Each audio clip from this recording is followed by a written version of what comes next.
have something I wanted to read because I know this is Energy Healing Month and I think this was good information. It's from a book. It's called The Healer's Manual. It is The Healer's Manual by Ted Andrews.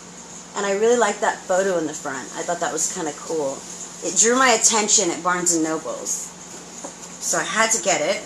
And I was drawn, I just flopped the book open and pointed. And I thought, wow, this really is a good passage. So I wanted to read it to you. And the chapter that it's in is Becoming the Responsible Healer. So there's just one paragraph here that I'd like to read. It says, a healer, especially one working with vibrational techniques, should never direct energy to another person without his or her permission. It does not matter whether you know if the person needs it or not. It is an invasion of privacy. Remember that the illness always provides an opportunity to learn. If we intercede without another's permission, we may rob them of an opportunity to learn and grow themselves. If you must direct healing energies, prayers, etc., do so with a qualifier such as, may this energy be used for the good of so-and-so, according to his or her own free will. And leave it at that. In this way, you do not interfere with the karma and energy of the individual inappropriately.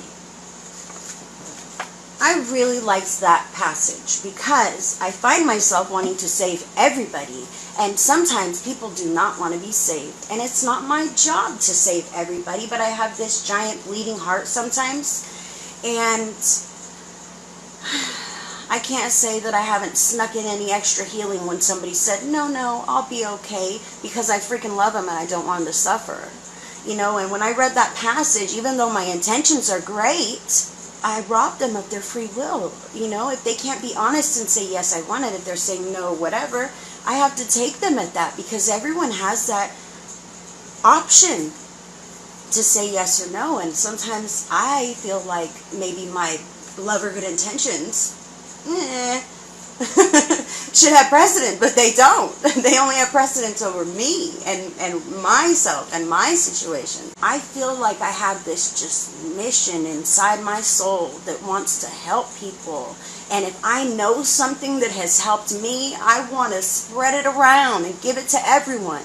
And sometimes it's not time for them. They can't wrap their head around it. It just comes off as some nonsense. So I tell my family, sometimes I prerequisite a discussion with, look, I need to bounce something off of you.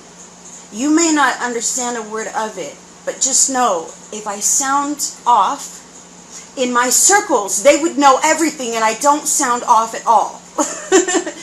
So sometimes that's what we have to do, and sometimes, boy, especially if we think our intentions, man, we want to help you, I know this will help you, I know this is good for you, sometimes we're not the messenger.